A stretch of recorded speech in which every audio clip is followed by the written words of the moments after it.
Alors quand on parle du Front National et de son programme économique, il y a un sujet qui revient à chaque fois, c'est la question de l'euro. Le Front National est pour la sortie de l'euro. Pourquoi ? Le Front National est pour la sortie de l'euro, mais il laissera quand même le dernier choix aux Français, puisque c'est un référendum sur la sortie de l'euro, où les Français décideront s'ils veulent rester ou non, première chose.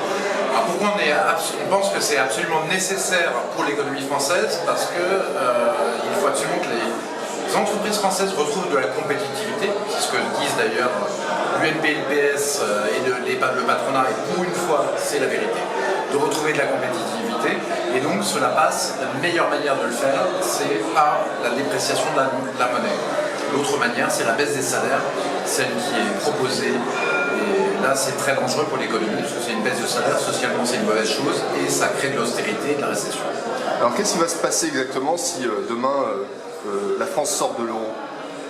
Si demain la France sort de l'euro, déjà il ne se passe rien, parce que 1 euro égale 1 franc. Donc vos salaires, les salaires qui seront de 1500 euros passeront à 1500 francs, les prix de location seront à 500 euros passeront à 500 francs, et les prix ne changeront pas, donc il n'y aura aucun changement de ce point de vue-là. En revanche, sur les marchés extérieurs, ça permettra aux entreprises françaises de vendre moins cher leurs produits et de vendre donc beaucoup plus de produits, puisque la monnaie française aura baissé par rapport notamment à la monnaie allemande. Alors il y a quand même un certain nombre de Français qui craignent un peu cette sortie de l'euro. Qu'est-ce que vous pouvez leur dire qu'est-ce qui pourrait les rassurer?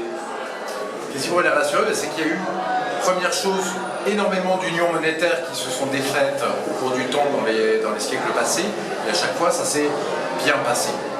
Ça c'est la première chose, l'expérience des unions monétaires.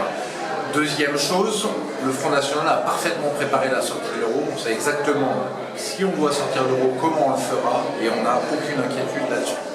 Alors, l'euro peut-il survivre sans la France? L'euro ne peut pas survivre sans la France, parce qu'il y a deux piliers d'euro, c'est la France et l'Allemagne. Effectivement, avec des pays de la zone sud, sinon des grands pays comme l'Italie et l'Espagne qui sont beaucoup plus fragiles. Donc si la France sort de l'euro, a priori, il y a 95% de chances que l'euro se dissolve à ce moment-là immédiatement. Alors le Front National est souvent critiqué pour sa politique économique, qui est perçue comme étatiste, interventionniste, pour un État stratège. Il y a un certain nombre de personnalités proches du Front National, telles que Robert Ménard ou Karim Ouchik, qui ne sont pas sur cette ligne économique, qui soutiennent, qui espèrent que le Front National adopte une démarche plus libérale. Il va y avoir par exemple ce week-end le rendez-vous de Béziers. Comment vous percevez cela? Qu'est-ce que vous pouvez leur dire? Alors par rapport aux plus libéraux qui veulent raser l'État, comme le voulait Sarkozy finalement, qui avait diminué de façon drastique le nombre de postes de l'armée, au point où il n'y a plus assez de personnes pour nous défendre, le nombre de policiers, le nombre de juges, même le nombre d'enseignants qui sont insuffisants dans l'ENSE. Oui, le Front National ne veut pas raser l'État, il en est hors de question. On veut juste un État à sa juste taille, des entreprises à leur place aussi, et des ménages à leur place. Voilà. On sait par exemple que Robert Ménard réclame plus de liberté pour les entreprises. Alors nous sommes totalement pour les libertés de les entreprises. Il y aura des secteurs publics qui sont la SNCF, EDF, la santé et l'éducation, qui seront traditionnellement totalement préservés et qui ne seront pas du tout dans la concurrence privée pure et parfaite. Et il y aura de l'autre côté les secteurs qui seront parfaitement privés, et nous sommes complètement pour la libre entreprise. En fait, c'est une caricature de notre programme qui veut dire qu'on est contre la libre entreprise. On est pour la libre entreprise, mais dans les secteurs de marché. Alors, qu'est-ce que vous répondez à ceux qui traitent le programme du Front National de mélenchonisme? Je vois pas ce qu'on a à voir avec mélenchoniste, mais non, c'est juste une caricature, une position de communication pour essayer de décrédibiliser le Front National.